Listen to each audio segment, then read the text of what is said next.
Hey there, my name is Colin. I'm doing a stupid video because I watched an anime that was so unbearably, insufferably bad that I felt like I had to yell about it and tell someone about it. Anyway, that anime is Koufuku Graffiti. So spoiler, I really didn't like it. It was animated, it was produced by a company named Shaft, which you might have heard already because they've actually done some pretty good work in the past.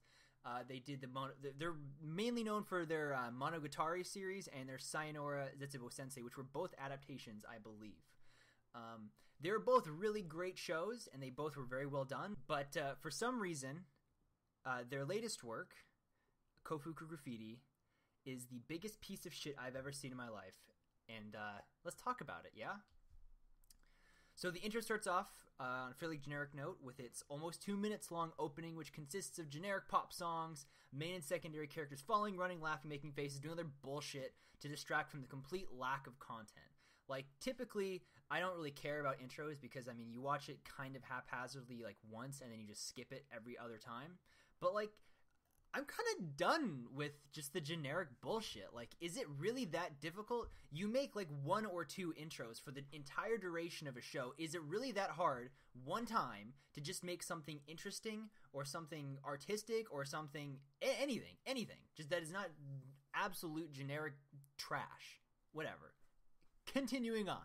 So the show starts out promising with our main character monologuing about adding love to her mackerel. The mackerel turns out just absolutely awful, and we get another internal monologue. During this self-depreciating monologue, we also see this show obviously takes place in 1950s because there's a whole bit about the main character not making a good wife because she can't cook.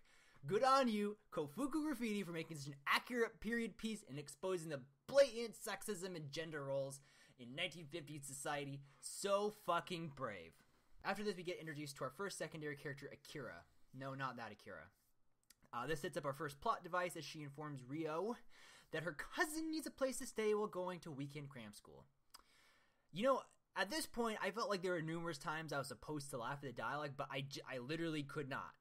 This is the kind of forced generic comedy that actually needs a laugh track. There's actually a part where the aunt makes a joke about the main character wearing nothing but an apron to serve food with.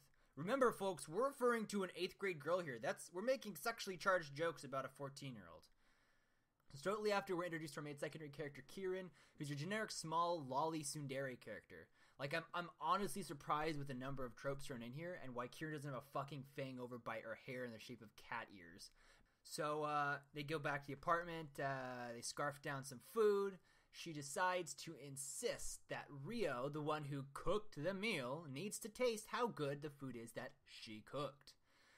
This in itself is innocent enough, albeit a bit weird. That is until Ryo gets flustered and embarrassed, and the next 30 seconds are a bit more than I signed on for. The background music fades to sweeping classical piano, and we get a almost minute-long montage of our main character literally orgasming about how good her hot pot is. This scene ends with our main character literally saying, "Don't look at me like that. I can't eat anymore if you do." What the fuck? Whew. Well, thankfully, that scene is over and we get to the meat of this episode. Shouldn't clap my hands by the mic. Conflict. Kirin is now sick from staying out in the cold too long, which I should point out is a complete misnomer. You cannot get sick from temperature alone, but whatever. Dispel disbelief. Dispel disbelief. We see Ryo give Kirin a thermometer that reads 37.2 Celsius. Well, I hate to break it to you. That's a lie. I actually really like to break it to you. That's not a fucking fever. For my imperialistic brothers and sisters out there, that translates to a 98.98 Fahrenheit temperature, in quotes, which is your body's normal temperature. Even the lowest classification of fever states you have to have at least a 99.5 degree temperature. How do you miss this? There are probably 40 people working on this script and not one of them has ever had a fever? Really? Oh my god. The whole point of this episode is that this character gets sick and you don't even know that 98.6 degrees is the body's normal temperature. It literally took me 10 seconds to Google what temperature a fever was. What a phenomenal representation of the show's overall quality. So far we've established that 10 seconds of effort is literally too much effort for the people who put together this show. Whatever. So we fast forward to Kieran wobbling around deliriously from her knot fever. They get back to her apartment where she fixes up some udon with ginger, even though she has a fever. Whatever. At least we don't get an erotic eating scene for at least another 2 minutes. So, the next scene, Kieran magically gets better from not being sick in the first place, catches the train back for wherever the fuck she is. The end. Woohoo! That was a bit of a journey for me. So let's break down what we just saw. Let's break it down from start to finish. I failed to see a single noteworthy element in any part of this show. The characters all fit your typical anime cliche bullshit. All the dialogue was devoid of any sort of originality or characterization element at all. There were literally points in the show where I was embarrassed how bad the dialogue was. Even the comedic elements of the show fell completely flat. I felt like the humor on the show was something I would expected to see on Blue's Clues, not a TV series airing for young adults. The animation itself was actually really bad, which is kind of shocking since Shaft's past work has been pretty good. All the backdrops were absolutely generic. The character models were something that I feel like I could have pulled from any junior high school sketchbook. The background characters just freeze and they don't blink. All of the filters are just like generic After Effect bullshit. There are actual scenes where there are animation errors in frame.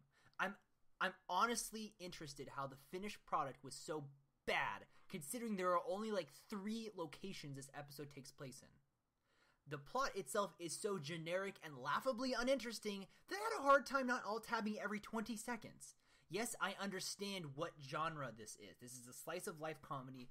It's slow. It's kind of funny. I get it. This is on a whole nother playing field.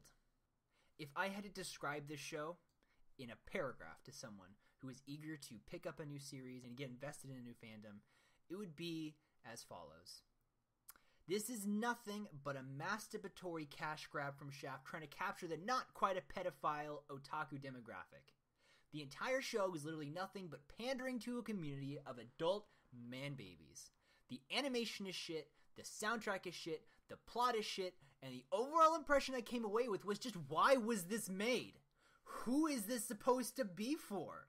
Men, women, boys, girls? What demographic would enjoy watching a poorly written, totally not lesbian harem about sexualizing 14-year-olds? And food. Like, I'm just gonna call a spade a spade.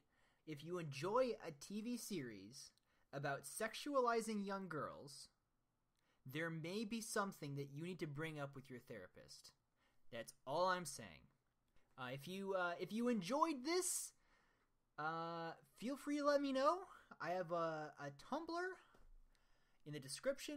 Feel free to yell at me for my potty mouth, my incorrect pronunciation of Japanese names, my editing, my skin color, my voice. Really, I'm a big open target. Feel free to let me know how I'm an asshole for calling people who like to watch 14-year-olds jizz themselves pedophiles. That's okay. I can take it. I promise. So I don't really have anything else to say. I keep rambling because I don't really